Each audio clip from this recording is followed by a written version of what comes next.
there everybody, my name is Kat Bowser. I'm your resident fantasy therapist. Welcome back to my channel. So this is the week of Christmas. I hope you guys have had a good one. Hence the reason the videos are going up the weekend instead of during the week. So for those of you who have never been here before, I am a licensed therapist. I'm also a writer working on my first two novels. One a standalone, one the start of a series. And I like to dig into tropes, the psychology behind characters thinking, the psychology behind world building, all that kind of stuff on my channel, because in my mind, characters are what makes a story. So that's what I like to focus on. So today, because it is the week of Christmas, I wanted to touch on my top 12 Christmas tropes. So I hope you guys will let me know what your favorites are, because I find tropes very interesting because they can either make or break a story. You can play a trope straight and have it be wonderful. You can also subvert a trope and have it be horrible. So these are just tropes for Christmas or the holiday season in general that I really, really like. And as with anything, they can be done poorly, they can be done well. But these are ones that generally, if I see it in a story, I'm really excited to see where the story goes. So that being said, we'll just jump right into it with my top 12 Christmas tropes. Number 12, Life Without Me. So this is from essentially a Wonderful Life, where a person gets either shown or experiences what the world would be like if they had not been born.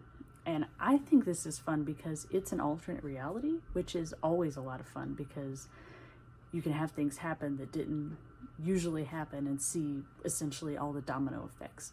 But I like to see what it does to the characters, because a lot of times we are not aware of how much of an impact we have on people. And my favorite type of this story is where the impact is on individual people, and the individual people are what contribute to the overall change in the world. I'm not against like one person having a huge effect on the world itself, but I think it's much more interesting when a character just has an impact on other people, and the amount of people they have an impact on is what ultimately changes the world for better or for worse. Number 11, Three Ghosts. This comes from A Christmas Carol, where essentially three ghosts appear and attempt to convince Ebenezer Scrooge to stop being a Scrooge, essentially, by showing him past, present, and future. Now, the nice thing about this one is you are not tied to the ghost of Christmas present, past, future, whatever. It's just literally three spirits that show up and essentially show a person the error of their ways. And I like this because it gives you a lot of variety. So you can make the spirits of anything that you want. There's actually a Winnie the Pooh special called Springtime with Rue, where they do this with Easter. So instead of it being about the Christmas season, it's about the Easter season. And they still use past, present, future, and it's done through the narrator. And I thought that was a really fun angle to take on it. So I like this one because you can apply it outside of Christmas or holiday season if you want. Number 10, Christmas Spirit. Okay, so this one really varies because it really depends on what your definition of Christmas spirit is. For myself, this is the sense of just overall being kind to other people, this sense of well-being and goodwill and all that stuff. So Christmas spirit, it can take on very different forms in a story. It can either be very subtle, where it's literally just the way that people act or feel about the season, or it can literally be something tangible, like an elf, where Christmas spirit will literally power Santa's sleigh. So with such a wide range, you can kind of do anything you want with it. I tend to prefer the more subtle definition of it, just because I think sometimes subtle is better. And I think it makes more of an impact if it's not all in your face. But that is just my interpretation and my preference. Right, number 9, Reunion. So this is essentially exactly what it says. This is where people who haven't seen each other for a long time get back together during the Christmas season. And I think this builds from most people's experiences in the season. When I was a little kid, we always went to my grandmother's house. My aunts and uncles would come over, my cousins would come over, and it was just a big family get together. After my parents moved, me and my sister, we moved from North Carolina to Texas and then to Arizona. We didn't see our families as much, but we still tried to go back at Christmas. So it was something that you look forward to, not just because of the food and the presents and all that stuff, but because you got to see people that you had not seen all year. So I think that is my draw to this one. And for me, the longer the people have gone without seeing each other, the more fun it is to show them seeing each other again. I love it when it's people that, like, say, for example, didn't get along as children, and now that they're adults, they reunite, and it's like, oh, we actually have a lot in common, and we didn't realize it as children. I think that's fun. You can also take a comedy approach to this, which I know a lot of people do. When you get a bunch of people together, let's make it funny, let's make it hectic, and that's fun too. Right, number 8, reconciliation. So kind of jumping off the reunion bit, this is where people have had a falling out for whatever reason, and during the Christmas spirit season they finally decide to bury the hatchet and essentially address whatever it was that drove them apart. And most of the time they find out it was something small, it wasn't something huge. And I love to see that happen in stories. Like, my favorite is honestly probably Home Alone. Old Man Marley's reconciliation with his son and his family, because again, it's done very subtly. You get to see Kevin kind of get to know Marley and understand where he's coming from and his issues, and they just talk about it, and Kevin just tells him, why don't you just call him? Why don't you just call your son and see if he wants to get back together and talk again? And Marley, I like it because he has all these very understandable fears. What if I call him and he doesn't want to talk to me? Things like that. And those are all very real fears that people that want to have reconciliation are often quite aware of, and it can sometimes prevent or delay a reconciliation. So this one I like because there's so much psychology in it. All right, number 7, the anti-Grinch. This is Buddy from Elf, essentially. This is the person who is obsessed with Christmas. They love everything about it. They want to decorate. They want to buy gifts. They want to cook and make goodies and all that stuff. I love this trope because this is me. This is me during the Christmas season. I absolutely love it. I go all out any way I can. I love to spoil people. I love to make treats. I love to make and participate in Christmas dinner. I love to send holiday cards, all of it. That is me. This is a trope, though, that I recognize you have to be very careful with, because it's very easy to turn this character from a wholesome character and an innocent character to someone who's really annoying. So there's a very thin line you kind of have to walk very carefully with this character. But I think if it's done well, it can really add a sense of innocence and just this overall impact of joy into your story, just because this character is so happy and so into this spirit that it's almost contagious. Number 6, Krampus. So going complete opposite direction.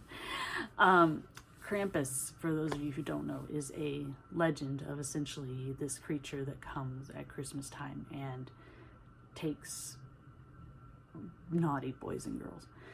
Depending on which legend, sometimes he kills them, sometimes he takes them as slaves. It really depends on what version of the story that you go with. And I like it because, kind of like with any legend, as long as you keep the basis intact, you can kind of do what you want with it. And I think the prospect of this creature is intriguing, because what calls him? What makes someone quote unquote naughty or nice? Are he and Santa in cahoots? So I love to see when stories address Krampus, because up until a couple of years ago, most people I talked to had no idea who Krampus was.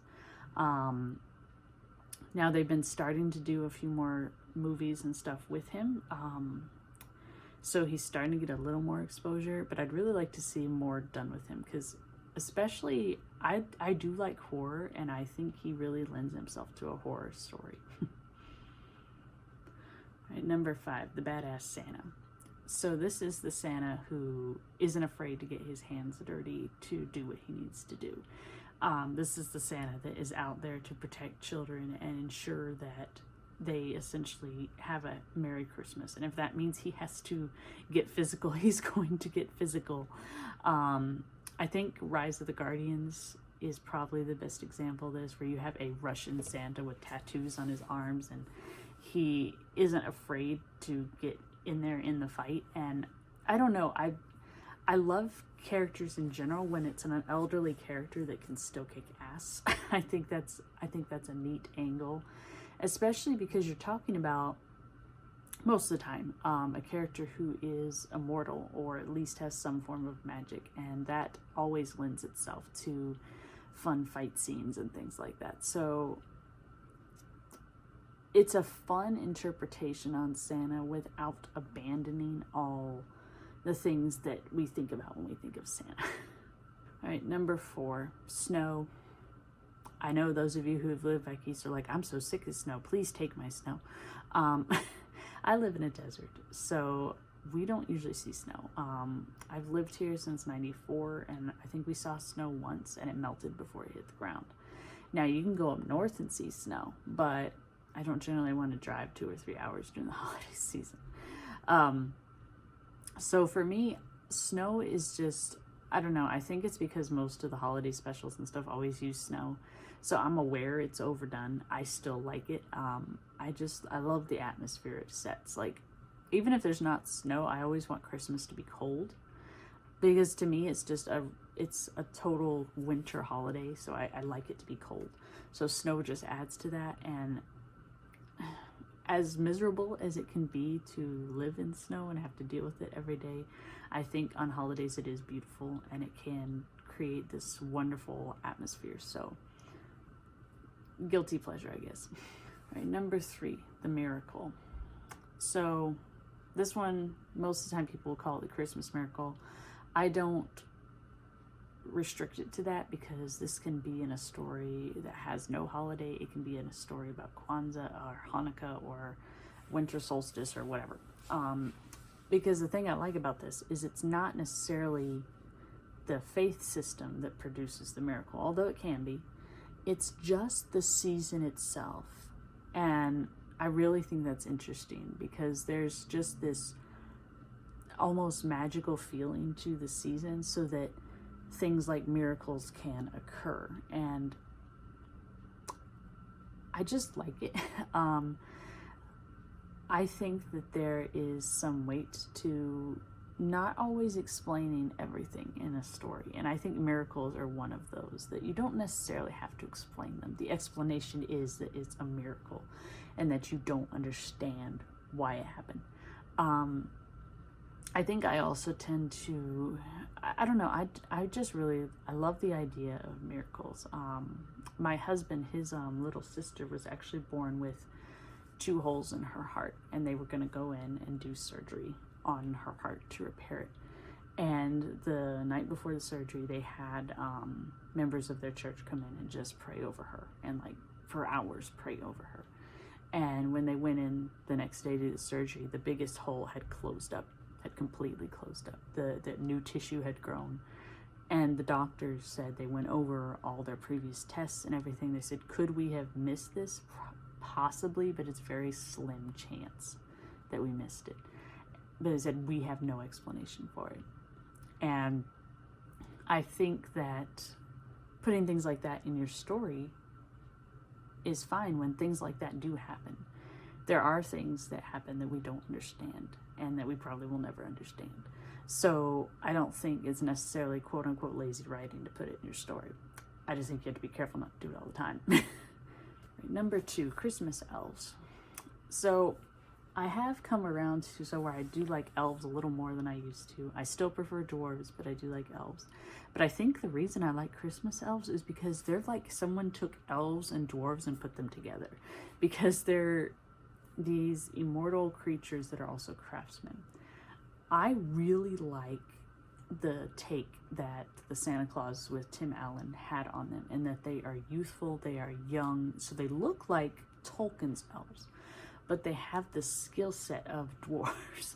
So honestly, in my world, these kind of elves would be an offspring of dwarves and elves, because to me that makes sense. And I just love to see interpretation of the elves. And I like it when it is something that they like to do. Like they're not, you know, they're not imprisoned or enslaved or bound to Santa or anything. They literally, they want to do this. They want to bring joy to children. And so that's why they do this. I'm not saying that you can't make a really dark story about them like being in slavery or something. I don't know. I don't know if anybody's done that. It wouldn't surprise me. But I prefer the more wholesome version. So what is my number one Christmas trope? Santa's real? So this is the trope where the story kind of throws out there that maybe Santa isn't just a story that parents tell their children. Maybe there is some truth to it. And the thing I usually like about this is they don't ever tell you for sure. They leave hints and things like that that the characters can't explain. There's no real explanation for it.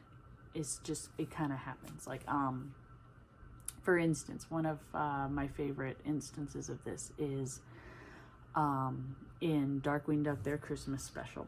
At the very end, after Gosling does a good deed, she finds a sled on her front porch that is to her from Santa. And Darkwing and his partner Lunchpad are discussing, and Lunchpad says, "When did you get that for?" And he says, "I didn't. I thought you did." And so they don't know where it came from. But the story ends with just Santa's laugh over the landscape. And I love that idea that there is this benevolent entity that will do things for people that do good deeds, that reward people for when they do good. And the thing that's fun when you have a Santa that's real is you can do anything you want with it, because he's a magical creature. What is he? Is he immortal? Does it go down generation by generation? There's literally a whole world you could develop just around this idea, and so that's why that's my number one. So thank you guys for chiming in for this video. As always, I hope you guys enjoyed it. Please let me know below, what are your top 12 or just some of your top favorite Christmas tropes. If you guys like this kind of content, make sure you subscribe and ring that bell so you don't miss when I upload.